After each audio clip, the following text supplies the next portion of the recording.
Alfonso, the filmmaker behind the award-winning Deadma Walking. Round of applause, please. And produced by Creation Studios in the same studio that brought us Patay na si Jesus. Leading the charge behind the scenes are CEO RJ Agustin, Executive Vice President and Chief Creative Officer Direct Rial Florido, and Content, Distribution, Acquisition, Licensing, and IP Manager Seth Arcem. Three creatives with a passion for proudly telling Filipino stories that stay with you long after the credits roll. At the center of the film is none other than the iconic Roderick Paulate, making his much-awaited comedy comeback. Kasama niya ang all-star cast na si Tonton Gutierrez, Elmo Magalona. Maraming salamat po sa pagsama sa amin ngayong hapon, kahit medyo nagsasort na ulit umulan. Salamat po sa pag-join sa amin. Finally, and we believe that this is the right time na maipalabas na po ang Mudrasta, ang Beking Ina. Of course, starring ang pinakamamahal natin si Kuya Dick sa kanyang pagbabalik comedy film. Kasama niya po sa pelikulang ito, yan na-mention na rin po kanina si Mr. Tonton Gutierrez, who's also here, Miss Carmi Martin, si Elmo Magalona, Arkin Magalona, and Miss Celia Rodriguez. And kasama rin po natin sa cast, ayan, nandito rin po si Miss Debbie and si Miss Sunshine Teodoro. Of course, this is directed by Direct Julius Alfonso, na mamaya makakasama natin dito. Ayun, as mentioned earlier, we believe ito na talaga yung right time para maipalabas ang Mudrasta. And nung pinalabas po namin yung trailer digitally, nagulat kami kasi after one day, naka 2 million views na siya online. So, which marks na excited na po talaga tayo sa pagbabalik ni Kuya Dick sa comedy. Ayun, so, yun, we are very excited. And hopefully, tulungan niyo po kaming i-spread pa yung word about this film na ipapalabas na po natin August 20 in cinemas, not only nationwide, but also in select cinemas worldwide po. Ayun, so, abangan po din. Thank you so much. Thank you po.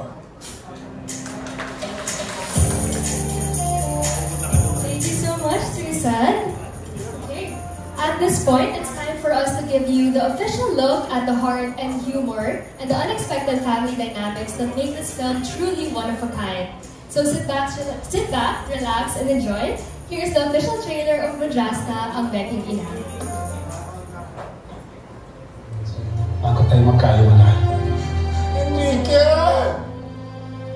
Gagawin kasi kinikimpin to eh.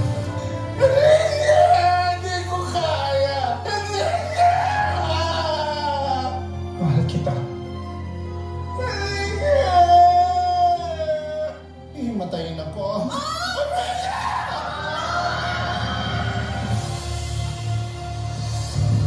Naging magkarelasyon po kami ni Enrique. Relasyon? Relasyon. Querida, kabet, mistress, number 2, relasyon.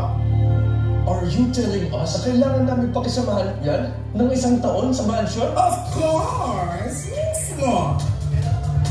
Bilang stepmom. What? Type ko yan! Mudrasta! We will humiliate him till he drops. There will be no mercy for the stupid ignoramus.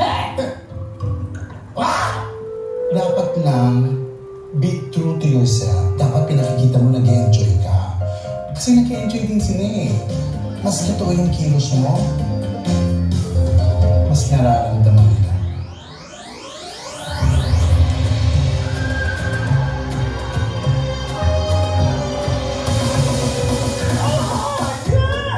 Mayaman ako. Maganda ako. Naku, wag na yun. Mahirap yun. Huwag niyo naman po sana akong husgahan. Dahil hindi ko naman husgahan na nakatabong ahas sa ulo dito. Ako ang iyong pag-asa. Char!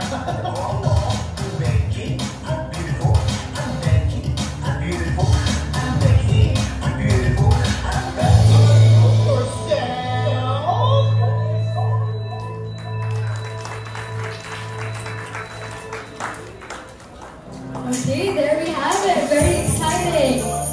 So at this point, let me welcome to the stage Direct Julius Rustin Alfonso.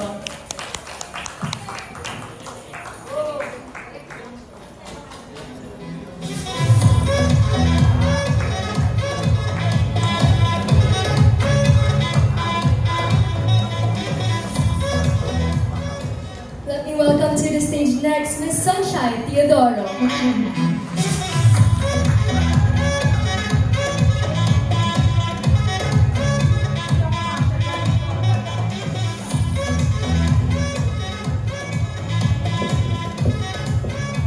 Alright, now let's welcome all Miss Debbie Garcia.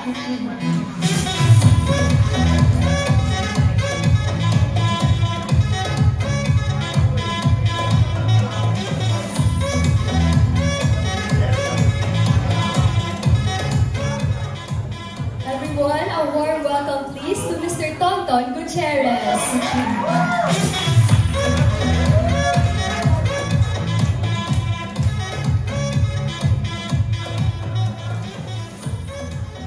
Please join us on stage, Miss Carney Martin.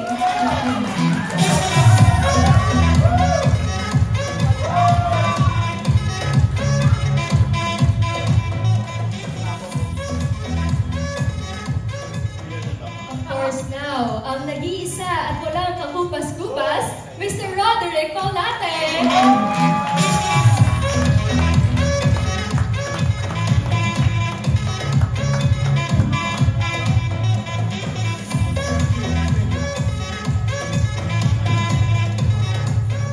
Okay, Mudrasta, ang Beking Ina, opens in cinemas nationwide on August 20, 2025. So don't miss the love, the laughs, and the lashes. So, now we will be opening the floor to questions from our media friends. Please raise your hands, introduce yourself, from which publication, and, okay, we'll do a photo op first with the cast, if kaya. Yes? Okay, everyone, please smile. Diba? We can just sit down. Please smile so our media friends can take a photo of you. We will have a photo opportunity also later.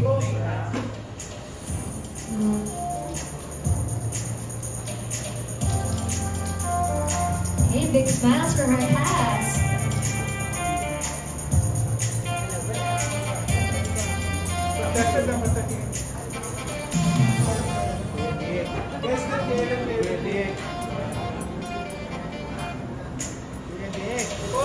Okay, everyone, please have your seats. We will have an opportunity for photo again later. Thank you. Alright, now we can open the floor for questions from our media friends. Please raise your hand, introduce yourself and your publication, and we will come to you with a microphone. Okay. Anyone? Yes? Mike, please. Hi, good afternoon, everyone. Nestor from Manila Bulletin and Tempo. I know that yung Madrasta has been in the can for some time. Bakit natagalan ng palabas niya? Madrasta.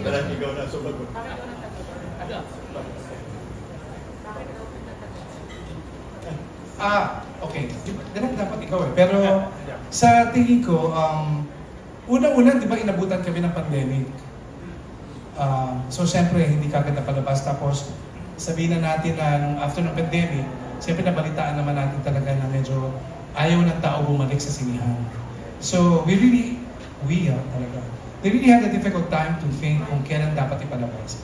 So, marami silang inisip na play dates. And so, in other words, to cut the story short, they tried their best kung isipin kung kailan talaga ipalalabas. So, I guess, after a while, doon nila naisip na another reason, direct ikaw na may part nito, technical. So they have to cut because ito, direct gano'ng kahaba ang pelikula? Yung first cut namin was more than 2 hours. And then, nag-viewing kami ni na Kuya Dick, parang nahirapan kami on what to cut or edit out. Diba? Yes. Gusto namin yun yung ano. And then, kailangan talaga siya i-cut into 1 hour and 40.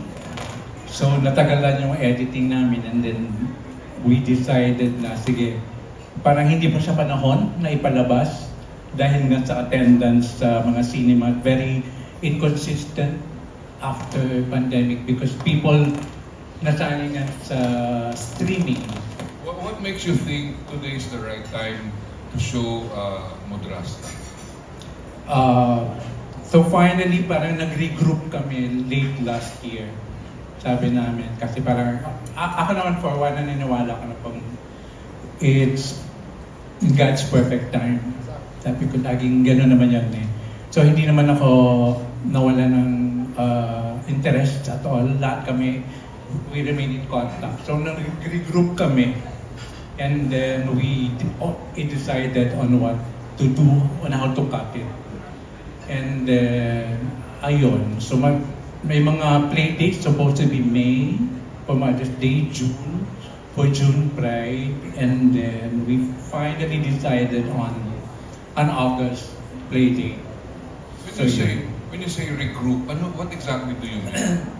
Regroup in the sense that creatively, like kami nung editor, and then T-Rex kasi ito before the project, and then like collaborate na sila with creation, si Rex, kina RJ and Liam. So on the side, syempre, merong mga just saying this. So iba yung perception namin, yung gusto namin mangyari. So sa kanila iba din. Pero nagkasundo kami on what to do. So it took some time for that. And very happy kami sa nagiging, hindi naman compromise, sa nagiging resulta nung final namin, edit. Did you have to reshoot or No. Hindi. So as easy to kung ano yung material. I think that was how many years ago? 2021. 2021. 4 years ago. Okay.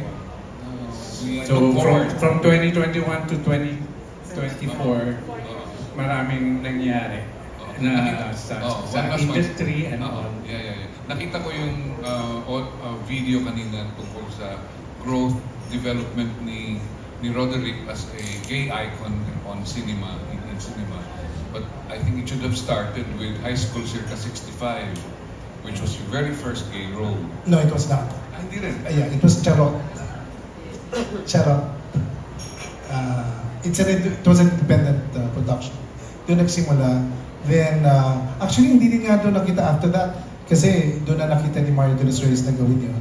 But before I did High School Circa 65, meron munang Tepok Bunot na nakita doon talaga. Kaya ginawa na ang High School Circa 65. After that, ginawa ang High School 65. Sorry, ginawa ang High School 65 at ginawa ang Tepok Bunot. Nagsunod-sunod na after that. Pero gusto ko lang kasi i-correct because ang notion kasi parang it all started in Regal Films. Gusto ko rin naman bigyan ng credit ang Seiko. Nagsimula kasi yung box office ko, humility aside, sa Ako si Kiko, Ako si Kikay. Then followed by Leroy Sinta. Then wala tayong magagawa, mabilis si Mother.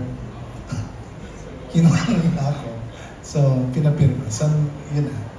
Nangyari naman ang mga phenomenal films sa Regal Films din. Thank you. Thank you, Thank you so much, Sir. Media friends. Anyone can raise their hands. We will come to you with a microphone. Yes, please, microphone over here on the side. Thank you. Hi, I'm Alan Gimnasio of Tribune and the TV Show. The first question is for Kuya Roderick. Roderick, why is Modrasta very important to you? At ito talaga yung nagpili mong comeback sa paggawa ng COVID lang. Yes, I think ako naman, hindi naman ako rin nagtatago sa iyo, especially sa iyo, Alwin. May mga offers, hindi ba? Alam mo yun. Pero hindi talaga swak eh. Parang ang feeling ko kasi, kahit na ba sabihin nila na pelikula mo ito, pero ang nangyayari lang doon sa mga in-offer sa akin simula, parang basta makagawa na lang ng comedy film, may balik lang. But siguro naman alam niya na very particular with the story, kung paano rin gagawin at paano rin i-present. Maganda ang Modrasta in the first place. Siguro naman, it's self-explanatory. I've never been a Modrasta. So, first Modrasta role ito. So, nung in-present sa akin ito ni Rex TV, talagang sabi ko, challenging na agad kasi, pero dami kong questions. Paano ko magiging Modrasta dito? So, binigay yung storyline. Then after that, sabi ko, sige, payag akong gawin ito. Pero gusto ko pa rin makita yung script. Gusto kong makita yung screenplay. Kasi pwede namang maganda ang story, maganda ang storyline, pero hindi man maganda pagdating sa script. Doon na kami sunod-sunod, proseso na to, no, kinakat ko na yung stories. Proseso ng pagbabantay na namin, pag-uusap, a series of meetings na ginawa namin ni Direk Julius at ang ating writer na si Johnny Contanos. Per sequence ang pinag-uusapan namin dito sa pelikula. And ito yung pelikula na sabihin na natin na involve ako sa ibang pelikula, pero dito talagang per sequence lumalabas kami ng Direk para tapusin yung pelikula. And along the way, habang pinag-uusapan yung pelikula, yun na, nung binanggit na yung mga gustong makasama, I'm free to choose, pwede kung sino gusto kong kasama, ay lalo na ako na-excel dito sa Madrasta. Maraming factors bakit gusto kong Madrasta. And I guess I think, and I'm sure, hindi ako nagkamali. Ito yung gusto ko na comeback ko mag-comedy. Okay. For my second question, kasi aside from being a Madrasta, yung character mo, kabit ni Tonton Gutierrez. Why siya ang pinili mong leading man? And sundot na rin, may kissing scene ba kayo? Kasi magkabit-kabit kayo sa movie. Meron, hindi lang ako pumayag. Kasi yung reputation, siyempre pinag-iingat.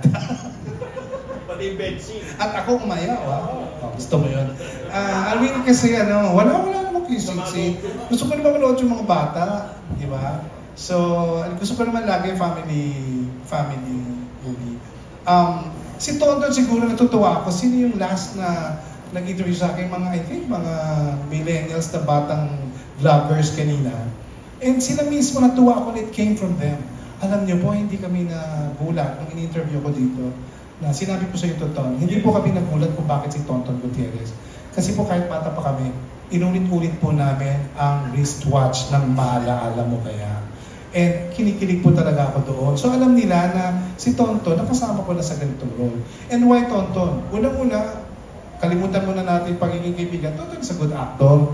Diba? Hindi naman natin maalis yun.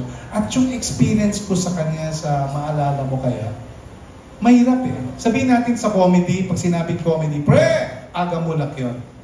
Pero pagdating dito sa ganitong mga scenes, Tonton Gutierrez yun. Malaki kita yun sa pelikula. Kaya nga laki ko sinasabi kay Ton, hindi mo napanood pa yung buong pelikula. Pero may eksena doon na talagang maraming umiyak sa'yo. Very, very sincere talaga yung eksena yun. So I'm very thankful. In fact, I've been saying that. I'm very grateful na mga kaibigan talaga umuo sa project na ito. Plus of course, nandiyan pa rin yung magic ni Direk Julius Alfonso. By the way, I want to say, fan ako ng Dead Ma Walking. Okay, I've been telling him, Direk, nung nakita ko siyang na magdidirect, sabi niya sa akin, umiti lang siya. Ako pa nagsabi, Direk, kilala kita! Sabi ko sa kanya, nagyakapan kami. Sabi ko, fan ako ng Dead Ma Walking.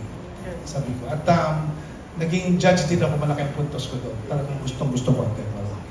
For my last question for Mr. Tonton Gutierrez. Last agad? Ano mo lang gusto? Mamaya daw ulit yung iba. Pagkain. Ton, how do you feel na ikaw favorite leading man ni Roderick Pagdache? First of all, I'm very flattered. Nice! No, but honestly, sabi ko nga, makasama ko lang si Kuya Dick in a movie, kasi nakasama ko siya MMK, only for television. Ito tatatakto, ito tatagal to for ages. Mapapanood to ng mga apo ko, apo ng apo ko. Kasama ko si Roderick Paulate. Nag-iisa. The OG. Ang totoong isa sa mga hari ng komedya. So, unang-una, well, I'm thankful that kung ano yung mga sinabi niya sa akin, tungkol sa akin kanina. I'm really thankful. Maraming salamat, Kuya Dick. Maraming salamat that he chose me to be a part of this movie. It's an honor. Nire-rehearse niyo pa ba yung pakilig? I'm sorry? Nire-rehearse niyo pa ba yung pakilig? Wala. Together? Wala. Spontaneous kami. Spontaneous. Diretso lang. Okay, thank you. Kami kasi diretso na, kumbaga may experience na kami. Sa TV show.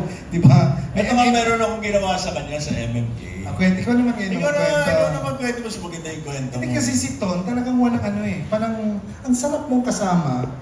Kasi wala siya arte-arte talaga. Kumbaga, kung ano yung dapat, ano yung nararapat sa eksena, kung kulang, dadagdagan niya.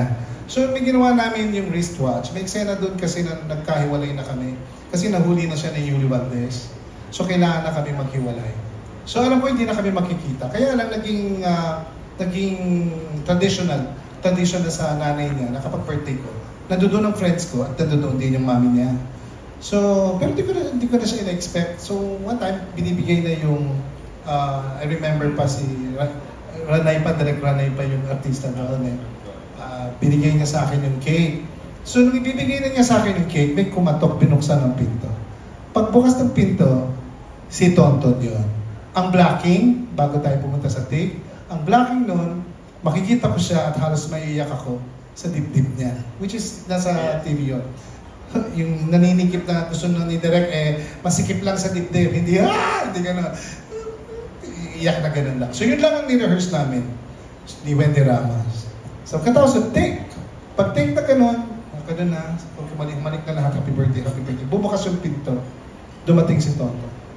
Tapos sabi niya sa akin, happy birthday. Ang blocking is, nakatingin ako sa kanya. Salamat. Okay. Nung iikot na ako gano'n, hindi ako nakaikot. Hinalikan niya ako dito sa lips. Okay? So ibig sabihin, yung gustong-gusto, yung parang gustong-gusto ni Win, yung paghalik sa akin, kinlos, and medyo ko na, bilaki na nila yun. Kasi yung mukha ko talaga doon na, alam sa script yun, pero nag-register kay Win na parang yun ang gusto kong makuha. So, malaking tulong yun. Hindi naman po sa pagyayabang. Yun yung second award ko sa Best Actor in Asia. So, nag-deliver naman yun. And I'm very proud na yun yung eksena namin. Si Tonton siya ang nagpo-push na mga eksena. Matapang. Ako nga yung diwag pa eh. Ako pa yung patawa-tawa pa eh. Pero gagawin niya kung what will help the scene. That's why hindi ko makalimutan. Okay. Ikaw ang nagsasalita, di ba? Hindi nagtagpo lang. Sige. Tapos na. Okay. And then nag-usap din kami ni Direk Wenson niya. Kasi sila pala yun. Kiss mo si si Kuya Dick. Oh, sige. Saan? Sa lips. Oh, sige. Pero ayaw nila huwag natin sabihin. Basta, gawin mo lang. Oh, sige, Direk. Okay. Hindi nung pag-take yun, kita ko yung reaction talaga niya. Parang, kasi iniisip ko, di ba yung TRCB, baka, di ba yun? Pero in-approve Approve yun. Smack lang naman, smack. Smack lang. Kiss talaga. Parang, friendly kiss. Pre. Okay lang yun. Ano ba naman yun? Kiss lang yan. Okay.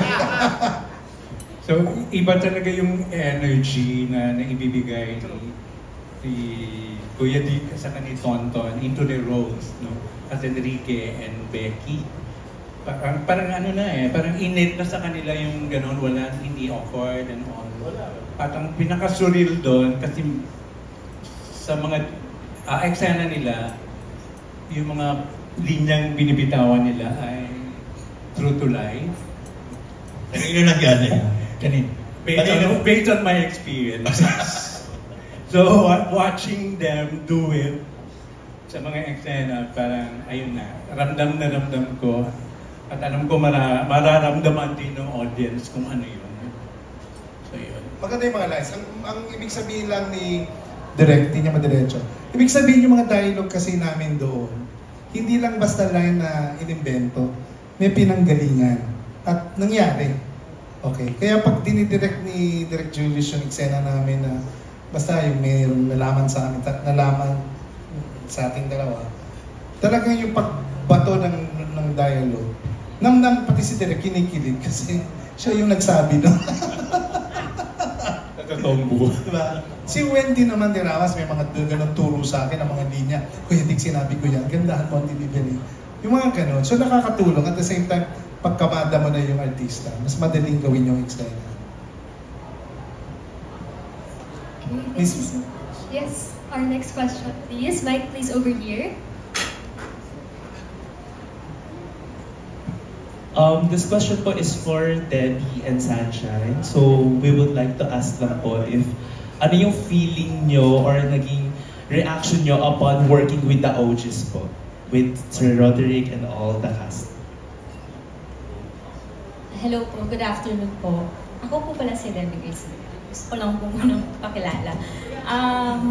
First of all po, Malaki po yung pagpapasalamat ko po kay Direk. Si Direk po talaga yung nagbigay sa akin ng opportunity para makasama po ako sa pelikulang ito po siya sa Last Woman Standing with Ate Donita Rose. Ngayon po, nung in-offer po itong film sa akin, wala po akong idea sa buong cast. So, pero excited ako si Direk, alam ko kung magtrabaho. Hindi kita binobola, Direk. Tapos po, nung first day ng shooting day namin, lock-in po kasi kami, pandemic. Nakita ko po si Kuya Roddy. Hindi ko po alam magagawin. Nagtago po ako sa kwarto. Pumasok, magkatabi po yung room namin sa hotel. Nung lumabas po ako, nandun na siya sa hallway. Pumasok po ulit ako sa kwarto namin. Yun po yung natatandaan ko. Kasi hindi ko po alam kung paano siya haharapin, kung paano po. Nandun po yung, of course, napapanood ko po siya for me po, parang pagpasok ko sa kwarto, sabi ko, thank you Lord. Malaking bagay po to na hindi naman po ako big star, pero mapasama lang po dito sa pelikulang ito. Very grateful po ako. Lalo na po yung maka-eksena po sila, Kuya Dick, si Tita Cardi at si Kuya Ton po. So, thank you so much po na nakasama ako sa pelikulang ito. Hello po, Sunshine Shadoro. Ako naman, sobrang grateful din ako kasi katuparan ng pangarap ko na makatrabaho po si Kuya Dick. And then, I was able to work with other actors na mga batikan na magagaling na. And my God, so much words of wisdom from these people. Me as a bagets in the industry, marami akong natututunan sa kanila una-una po sa disiplina. Kaya sobrang grateful po ako. Okay, thank you so much, Ms. Sunshine and Ms. Debbie. We have our next question over here in the middle. For Kuya Dick, tanong pa Kuya Dick, meron ka ba, how do you prepare for a role samantalang ang tagal mo nang ginagawa yung character ng isang bading, di ba? Is there a method na parang mapapaghiwalay mo yung nasa Goyo and Tekla, nasa Petrang Kabayo, tapos ito ngayon? How did you prepare for your role now na iba naman? Kasi yung lahat ng mga roles mo noon, halos karamihan doon nanonominate ka eh. So ibig sabihin, meron pa rin kaibahan yun sa mga ginagawa mo na iba-iba. Paano mo sila napapag-iba-iba? Larbi sa akin, hindi naman kasi ko binibilang yung tagal eh. Kasi naniniwala ko, nakakatulong yung matagal ka na sa industriya. Pero kailangan kasi marunong ka rin mag-adjust, di ba? Sa time, sa pagbabago ng panahon, mga gano'n. Ako talaga preparation lang, binabasa ko lang uli yung script. Basa hanggang pumasok sa isip ko. Tapos medyo nagno-notes, tinitignan ko anong pwede mangyari dito. Yung preparation talaga, gusto ko nang mangyari sa actual, pagkatapos ko basahin yung script. Kasi iba-iba kasi ang requirement ng emotions eh. A very good example, a past movie. Medyo may konti rin yung In His Mother's Eyes, hindi ba? Drama yun. Pero doon naman baliktad. Pinipigil naman yung patawa. Huwag ako masyadong nakakatawa. So may timpla rin na dapat gawin. But I guess kapag nandoon ka na sa set, tapos nandoon na yung director mo, napapaalala. Kasi kailangan din paalalahanan eh. Alam ko na yung script, alam ko na yung role ko, alam ko na rin na hahanapin ng tao yung comedy side. Pero pagdating sa emotion, I need a guide. Diba? Kailangan mo yung director mo na nagsasabi sa'yo, pwede ito yung hindi mo pa siya gusto, hindi mo pa siya, may ganun eh. Which is, I'm very grateful kasi may director akong ganun. Na, well, actually si Direk naman, pati sa past experience niya, talaga naman sa script, diba? Yung nag-aalaga talaga sa script, nag-continuity director din siya. So more or less, napapaalalahan ko, andyan pa si Direk Arman, na makulit din, di ba? Yung OG, palakpakan naman natin si Direk Arman. Yes, diba? Yeah, di ba palaging Arman, di ba? OG, ikaw OG talaga. Diyos ko, hindi pa panahon ni Dolphy, andyan ka na. Totoo po yan, di ako nabibiro, inaamin, makulit siya. Paalala, ito yung sequence na bago nangyari yun. Tama ba? Tama ba? Nagagaya ko ba siya? No! Hindi pa yan nangyari. Ganyan yan magsalita. Dapat ito pa lang, hindi pa siya may gusto dyan. Natuwa pa lang siya dyan. So yung director mo naman, na ando doon na nag-guide siya, pwede, ito yung ganito. You need that as an actor kasi Isang bibitaw ka din sa dami ng iniisip mo sa actor. Alam mo yung role? Yes. Para sa akin, hindi sapat na magaling ka lang. You still need a guidance from your director. Kailangan makikinig ka rin sa director. Kasi napanood ka rin naman nila sa ibang pelikula eh.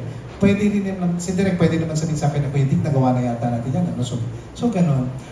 Malaki ang preparasyon, tulong sa preparasyon ko sa role ng mga kasamahan ko at ng director ko. Malaki ang naitutulong nila. Hindi lang ako ito. They have a big contribution. First time ko may experience na sa pagdidirect na nagiging yung lead actor talagang very collaborative sa script process pa lang. So it took us mga more than a year para mabuo yung script from its original concept into what na naging shooting script na namin. So lahat ng mga inputs, lahat ng mga sa writers, kay Johnny, kay Kuya Dick, talagang kukulang na lang lahat. Every time na mag-meet kami, pati dialogues ginagawa na namin na. Kaya nabuo yung yung tagline namin na Are you yourself? Yun, nabuo yun. Dahil doon. So, pandemic time na gano'n, lumalabas kami kahit bagyo. Nakikita-kita kami face-to-face, hindi lang sa Zoom. So, gano'n. Kaya pagdating sa shooting, himay na, pati mga detalye.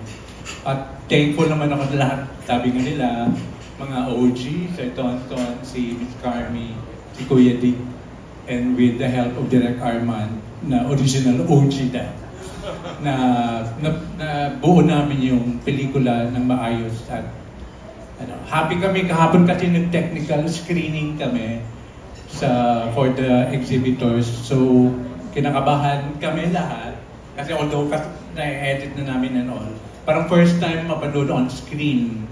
So kinakabahan ko kung tama ba itong ginawa namin. So, after viewing namin, very happy kami lahat na nakabuo kami ng magandang pelikula na kahit medyo natagalan na pag-showing, nandun naman yung sulit naman siya. At ipo-point out ko lang, kasi nung nag-shoot kami, hindi ko naman masyadong nagdedetalye kay Kuya Dick na, Kuya Dick, flashback to iba ang dapat na gawin mo. Present time, dapat iba ang gawin mo. So kasi, pag nasa shooting na, very overwhelmed na ako to be, napaka-surreal na seeing him, getting my directions and all. Pero nung pinanood na namin kahapon, although ngayon ko lang sabihin na sabi ko, iba talaga si Kuya Dick kasi binigyan ng ibang timpla ang flashback sa present. Yung sense of yung maturity, pati sa delivery, pati sa movement, iba-iba yung ibang dynamics ang binigay niya. Salamat, Kuya Dick. Okay. One more question, Kuya Dick. Sa lahat ng mga nagampanan ng characters, meron ka bang favorite na matatawag o yung talagang hindi mo makakalimutan as a gay role, di ba? Na nandiyan sa puso mo, yakap mo siya, hindi mo siya binibitawan kahit kailan.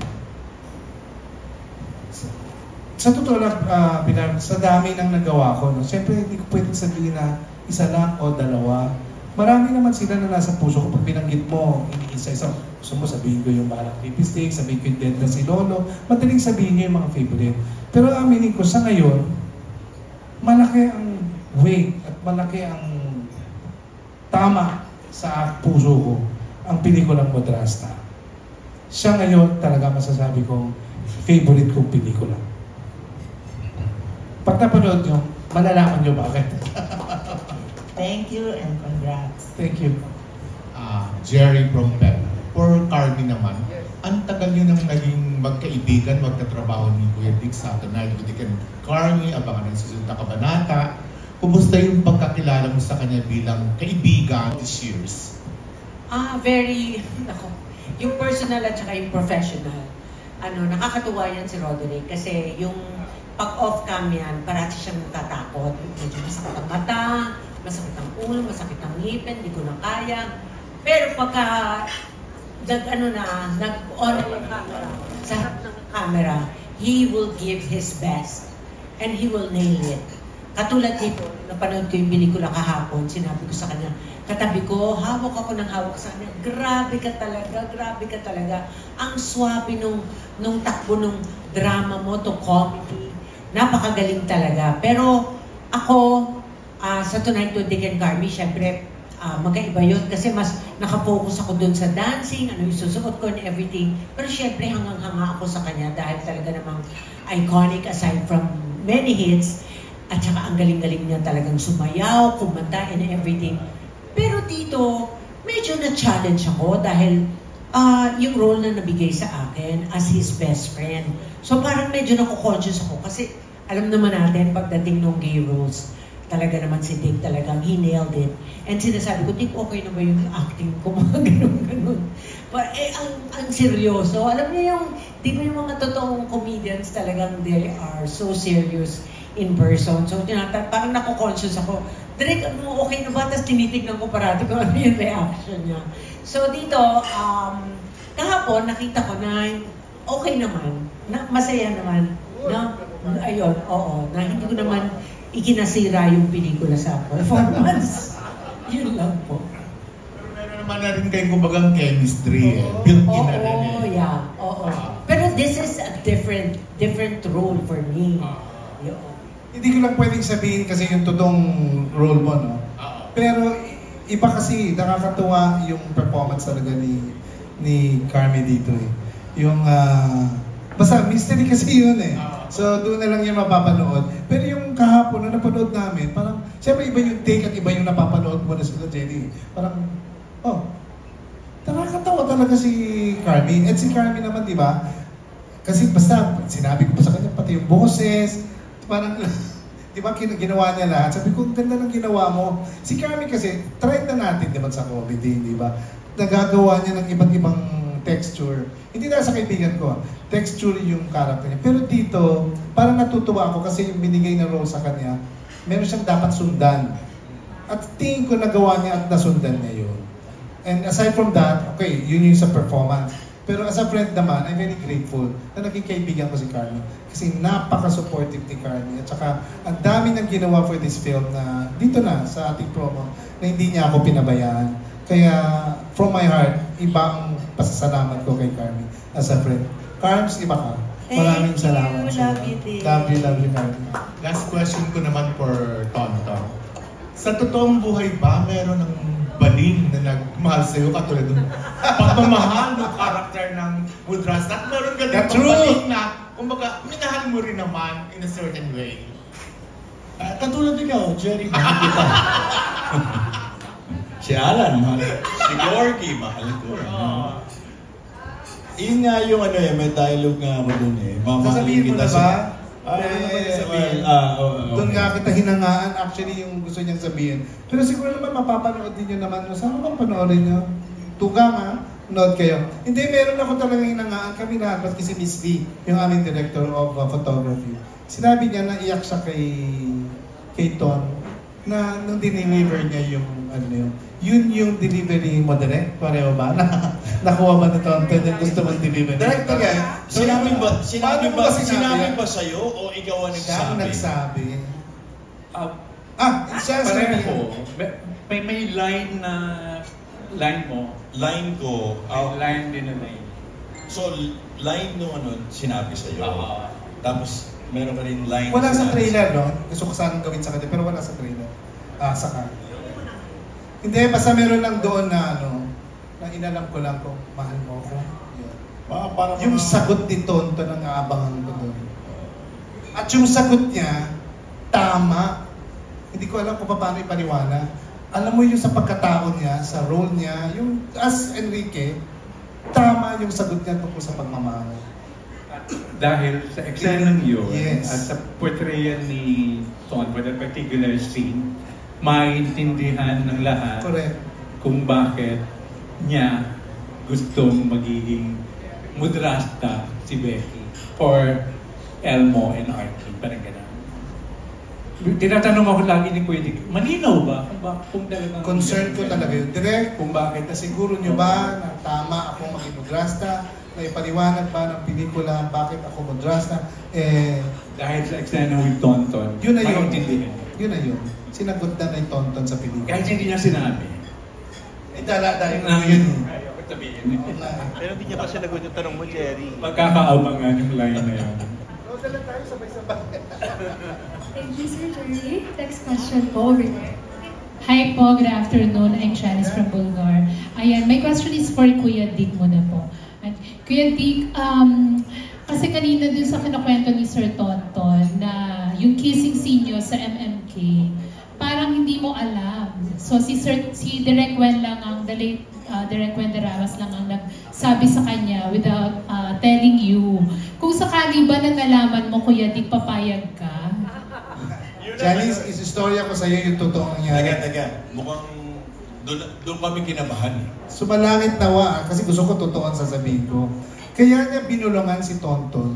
Dahil lagi ko sinasabi sa mga pelikula ko noon, no kissing scene. Ayoko. Kasi nga, gusto ko, fun lang. Ang theory ko sa sarili ko noon, papatawa, masaya lang, pang family. Gusto ko ang mga bata manonood. So, kahit kay mother, sinabi ko, mother, kahit anong mangyari, gusto kong manonood mga bata.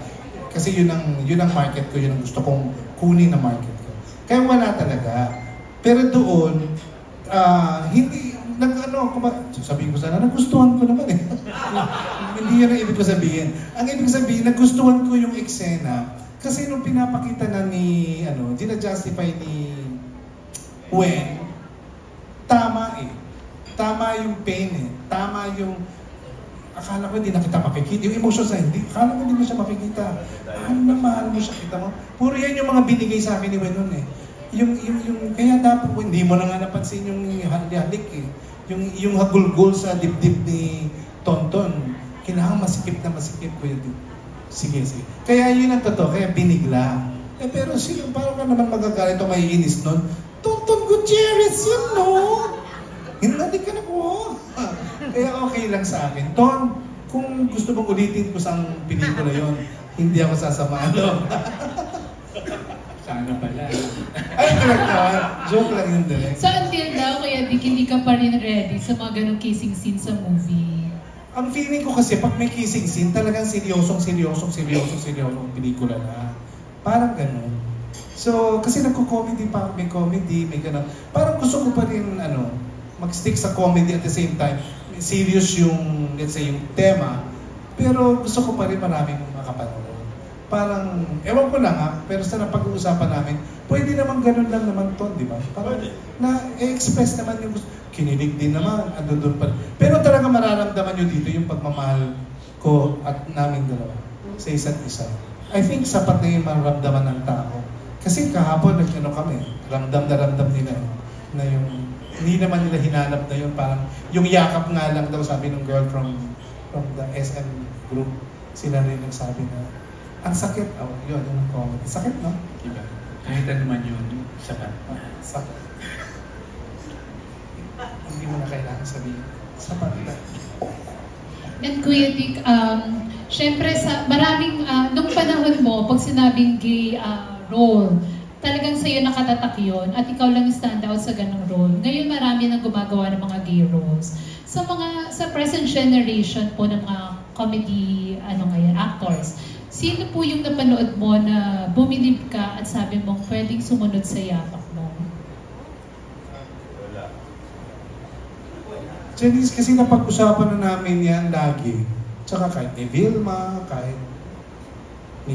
puro si Vilma, naalala mo nga pala, siya yung kausap ko tungkol dyan. Siya mismo kasi parang, ano ba sa tingin mo? Parang hindi ko kasi masabi, kasi iba-iba yung mga tinahak namin eh.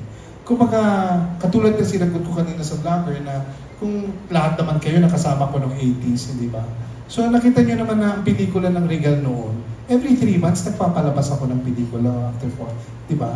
Tapos ganda, di ba? Box office naman siya, di ba? Ngayon parang nangyayari, di ba, yearly na ang pagpapalabas o paggawa ng pelikula. So, hindi ko masabi kung sino talaga yung tumatahak ng ganon dahil iba-iba ang style, iba-iba ang branding, iba-iba ang brand of comedy. So, nahihirapan ako, kaya lagi ko sinasagot, hindi naman sa pagiging safe. Sabi ko, maraming magagaling na comedy actors o maraming gustong maging komedyante. Pero nahihirapan ako, to be honest, nahihirapan ako isipin na sino ba talaga yung susunod na pareho kami ng steps o new journey na tinahak sa show business. parang iba eh. Oo, lahat kami nagpapatawa, pero iba-iba yung mga pinagdaanan namin. Katulad ni Vice, di ba, magaling siya. It's his time. Talagang siya naman yung sa comedy ngayon. Pero iba yung journey na dinaanan niya. Nag-start siya sa stand-up comedy. Tutuwa nga ako kasi naging ang tawag doon sa MTV. Nakasama ko na rin siya. Naging, yung nagpapatawa sa audience pag break time. Doon ko siya nakilala. Kasama na kami sa concert. Nag-front act siya kay Juday. Kasama ako sa concert. Iba yung tinahak niya eh. So iba rin ako. Kaya hindi ko masabi kung ano talaga yung susunod. Maraming pwedeng sumunod sa akin o maraming mas magaling pa sa akin. Hindi naman pwedeng ako lang ang magaling dito. Pwedeng ano pa. Kaya lang, hindi ko alam kung sino pa. Kasi marami namang mga potensyal na aktor na maaaring sabihin natin hindi lang nabibigyan ng oportunidad na maging komedyante. Marami magagaling nakikita ko. Pero hindi sila nagagamit eh. Hindi pa sila nadidiscover. So right now, sabihin natin, kilala natin kung sino talaga yung rumarampa talaga sa comedy. Diba? Nandiyan dyan si Vice, na nasa comedy na. Sino pa may ibang comedy? Bables? Christian Bables. Yun. Marami naman nagtatry sa comedy. And magagaling sila lahat eh. Kasi alam mo na, ayun pala dyan, mga kaibigan ko naman kayo. Sa tingin ko, hindi lang talaga, ewan ko hindi lang basta galing dito sa showbiz eh. Hindi lang, I think maraming magagaling pero hindi lang talaga nabibigyan ng break. Kaya ayokong sabihin na, ikaw ang the best. Ikaw ang the best. Pwede ko sabihin na, ikaw ang the best, pero ikaw ang nabigyan ng chance. Pwede ko sabihin na, ikaw ang pinakamagaling, pero ikaw ang ginusto ng tao. So, mahirap talagang sabihin. So, I would like to think, na may kanya-kanya kaming journey at meron kanya-kanya kaming style kung paano umabot sa dapat nila talaga. Eh, sino na lang po yung gusto mong maka-showdown sa comedy? Ngayon, maka-collab. Collab. Okay, collab. Kasi showdown parang, gusto ko ba makapag-showdown? Kailangan ko ba bang gawin yun? Diba? Parang hindi naman showdown. Kakulab kahit sino. Kung ano yung maganda. Ako lagi ko sinasabi na masyado akong conscious sa script. Masyado akong conscious sa istorya. Ayoko yung gagawin lang ni Direk Julius na basta lang patawanin niya lang yung tao, okay na. Hindi ako pwede sa ganun. Bigyan mo ng, lagi ko sinasabi, gawa mo na kayo ng magandang istorya.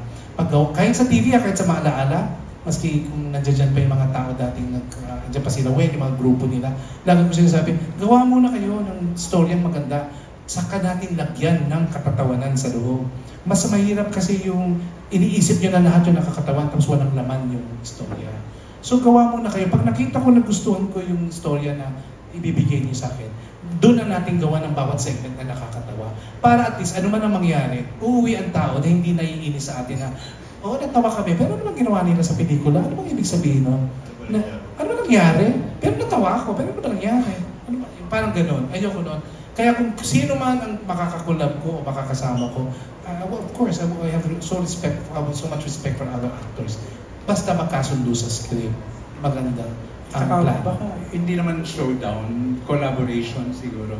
Yes, collaboration. Kasi kung showdown, paano yun? Pabonggahan, paistaran, parang we're done with that na siguro sa industry, hindi na natin kailangan ng ganun. Siguro more on collaboration creatively. Diba? Kung magkaiba man ang branding ng comedy na pinagsama, na because of a good script, it will work. Yes. Pero kung ang nasa isip natin, pabonggahan, kung sino mas nakakatawa, sino mas popular, sino kakagatin ng masa, I think we're done with that. The collaboration is the real deal. Collaboration na walang, walang apakan, walang pabonggahan, Actually, walang paistaran. Walang komperan. Kasi may kanya-kanyang talent. May kanya-kanyang galing. Kung may magandang material, why not? Di ba? Parang ako, nakikita ko parang ito. Sample ko lang din eh. Bigyan mo ko ng comedy na acting, itong ginagawa ko ngayon. Kaya ko yun. Diba? Kasi drama, pwede, comedy, drama, magagawa ko yun. Meron akong alam na hindi alam ng iba. Diba? Pero may alam din ng iba na hindi ko kaya. Yun eh. Parang halimbawa, ito na lang, si Carmen, kabisado niya ako. Pag sinabi niya, halika, concert tayo. Oh. Ano sagot kay Carmen? Ayaw mo, tatakot akong kumanta. Pero kumakanta ako. Pero takot akong kumanta. Carmen, huwag na lang ako. Kakuha ka na lang ng iba. O sino na lang. Yun ang ibig ko sabihin, hindi kami pare-pareho. Meron akong alam na galing ko na hindi nila alam. At meron din silang alam na hindi ko rin alam. So ibig sabihin, may kanya-kanya kaming paglaban. Alam ni Carmen yan ang mga nervous kong kumanta, nervous ako sa... Alam naman nilang lahat marunong kang kumanta. Ang hindi nila alam, parati kang takot. Exactly. Pero pag nandyan na yung, katulad noon, meron kaming contest na sayaw. Tapos sabi niya, ako and everything, baka hindi ako maka-follow dun sa steps. Awa na Diyos, siya nag-win ng 1 million. Parati siya may excuse na, ako hindi ko kaya yan, ako ganito, masakit ang ngipin ko, ang ulo ko and everything. But of course, alam nating lahat na ang galing niyang kumanta at kaya niyang mag-concert. Kaya lang, ang hindi niyo alam, parati siyang may excuse sa akin. Seryoso. Talaga niya, parang he's a very humble person. Sobra, in real life. Very humble. Very loving. Well, just very listening caring. to him now, ang dami kong natututunan kung paano niya pinapadaan muna yung script. Kaya pala ang hirap tawagan ito. Pag sinabi mo, uy, Dick, may kumukuha sa atin, ganito, ganyan. Mga 1 year bago sumagot. Kasi talaga palang pinoproseso niya muna kung maibibigay niya yung best niya. Yung pala yun. Now I understand. Inukonsulta mo na kami. Kung anong gagawin. Ayan, last question na lang po. Ayan, Kuya Dick, upon playing the role of Modrasta in the movie, ano po yung lesson na na-impart sa'yo nitong pelikula? And na-influence ka ba na parang in real life, magkaroon ka rin ng sariling family mo na aalagaan mo, na gusto mong makasama for the rest of your life? Honestly, Janice, noon, nasagot ko yan, noon gusto ko, kumbaga nangarap, parang siguro naman lahat naman siguro nangarap na yung iba makapag-asawa, yung iba may makasama, yung iba may maging partner. Pero sa ngayon kasi parang pwede pa ba? Parang ayoko nang isipin. Although aaminin ko sa inyo, parang kanta yung sasabihin ko, there are nights. Parang kanta there are nights when I can help but cry. Meron ako, di ba? Alwin, meron akong ganun. Yung tao lang, no? Minsan tutulog ka, nag-iisa ka. Buti na lang yung mga apo ko ngayon katabi ko. Yung sabihin, dapat ba nag-asawa ka? Dapat ba, parang may man lang katabi dito. Wala man lang nakakaalam na may migraine ako ngayon. Wala man lang nakakaalam na may ganito ako. Buti pa si Carmi, inaalam. Pag magkasama kami sa shooting, may migraine ka, namumula mata mo. Pero pag uwi mo, wala na, mag-isa ka. Oo, totoo yun. Naisip ko yun, Janice.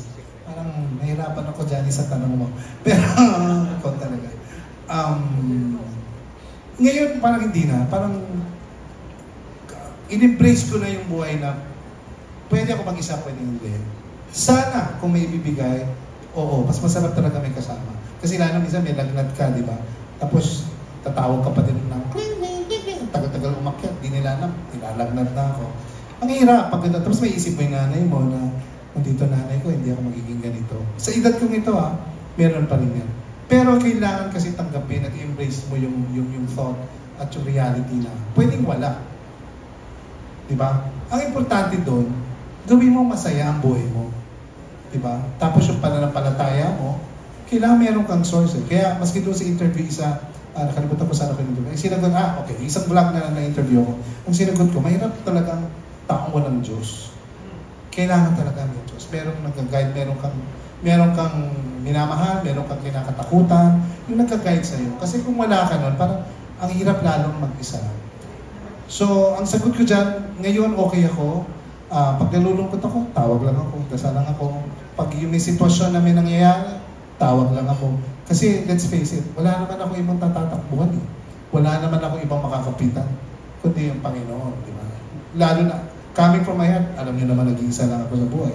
Salamat, may apo akong dinadala sa akin, pero naiinis ako pag aalis din ng Sunday. Parang gano'n. So, Sana, may partner. Kaya lang kung hindi, kailangan embrace ko yung reality na wala. So sana ko, nabubuhay ako araw-araw na kasama ko, Panginoon. Siya na lang yung bahala sa akin kung anong gusto niya sa akin. I have no choice. I have to entrust my life to Him. Okay, thank you. Thank you, Janice. Janice naman, ano nga naman yung puso ko eh. Ikaw na, paiyak na ako. Sige ka. Okay, we have time for one last question po. Yes? Okay, hello Mr. Roderick, Robert from the Manila Bulletin. You have portrayed gay roles successfully over the years, pero was there a time na nag-turn down ka or nag-reject ka ng gay role? Robert, good question. Recently lang I did. Ano po? Pwede i-share? Pati hindi. Hindi ko pwede sabihin. Sige, sige. I think yung iba... Pero bakit na lang? Bakit mo tinurn down ito? Hindi ko magagawa. Sabihin ko hindi ko mapaperform. Hindi ako magaling. Hindi ko magagalingan. That's one. Yung iba parang sayang, nahinahing lang ako na wala akong makukontribute. Hindi ba, bakit ba yung word na walang saysay? Hindi naman, no? Yung parang walang saysay yung existence ko doon. Magiging palamuti lang or dahil lang marunong ako mag-comedy, so gano'n. Madami yun, ha? Good question, Robert. Madami akong nahindihan na comedy. Kung tutusin, kailangan ko din naman ng pera, hindi ba? Dapat inuuhan ko na lahat yun. Hindi lang hinayang. Nayang ako sa bayad, oo. Makapakatotoo ako, diba? Sayang din yun. Enrollment din ng mga apo ko yun, diba? Makakatulong din sa mga bata. Pero hindi naman pwedeng sayangin mo lang yung journey mo na tinahak mo sa industriya tapos sisirain mo dahil kailangan mo lang ito. Parang kung kaya mo pa naman magtiis ka. Basta tama lang, diba? Hindi ka naman mababayaan ng Diyos eh. Pero yung dahil na lang doon, ginawa mo na lang tapos sasabihin nila Junardo na ang pangit naman ang ginawa niya doon. Diba? Pipinta sa ilalo na silang Halloween, diba? Yung mga, istabera dyan. So, pinera-pera ko na lang. Hindi. Pero, tama, sinasabi ko sa'yo, nahinayang talaga ako. Kasi pwede naman pikit mata na, gawin na natin ito. Bilis lang ito. Yung iba na mga hinindihan ko, sinabi ko naman kay Direk. Nagko-consult naman ako sa'yo, diba? So, ko Direk, hindi ko tinanggap. Okay lang, kung di mo feel, sabi ni Direk. Ginaya ko siya, paano niya sinabi sa akin, okay lang, kung di mo feel. Okay, nagbabalik pelikula. Di ba? Kaya si Direk. Yun. Pero nakakahinayang talaga. Nagbabalik pelikula ka uli. So, any dream project or role na at this point gusto mo sanang... Good question. Kasi, sinagot ko kanina, alam mo, nakakapagtaka, wala akong maisip na gano'n. Yung, ang gusto ko maging ganito, itong next role ko, I'm very blessed no pagdating dyan na kagaya nito, hindi ko naisip na maging modrasa sa pelikula. So parang binato lang, ewan ko, parang sinabi lang ni Lord, yan, dapat gawin mo yan. O ito, hindi yan, mga ganon. Hindi ko maisip na, gusto ko naman Roy, yung lawyer ako, o aktivista ako. Wala akong ganon. Kung ano lang yung dumating, kasi naniniwala naman ako kung ano yung dumating, tapos naramdaman mo, pwede mo naman i-enhance yun eh, pag alam mo may magagawa ka pa. Tapos collaborative pa yung director, yung producer, very open. It's better. Diba? Okay, last question. Thank you, Mr. Roderick. Okay, thank you. Last question kay Ms. Carmi. Ms. Carmi, ang tagal niyo na magkaibigan ni Mr. Roderick. Was there a time na parang naramdaman mo parang more than friends na yung relationship ninyo? Wow! Dumating ba sa point na gano'n? Ka pa sa akin? Sobra yung, kanina nga, agape love. Diba? Ano yung sinabi niyo? Ano? Agape love. Yung ano talaga, yung pagmamahal namin sa isa't isa is more than sa pagiging mag-asawa. But, wala lang sex. Diba? Kaya agape love. Oo. Sobrang respeto namin sa isa't isa. At saka talagang natutuwa ako na kasi malaki ang siya ang namimili ng isasama niya sa movie na somehow nasama rin ako dito at nabigyan ako ng chance na magawa ang isang very challenging role for me na kasama ang isang Roderick Paulate. The honor is mine. Congratulations po sir. Thank you so much, Sir Robert. Thank you so much to our media friends for your questions. Now we'll go to our photo ops with our cast first. May I request everyone to please stand in front of Armando Reyes. Wow! OG! OG and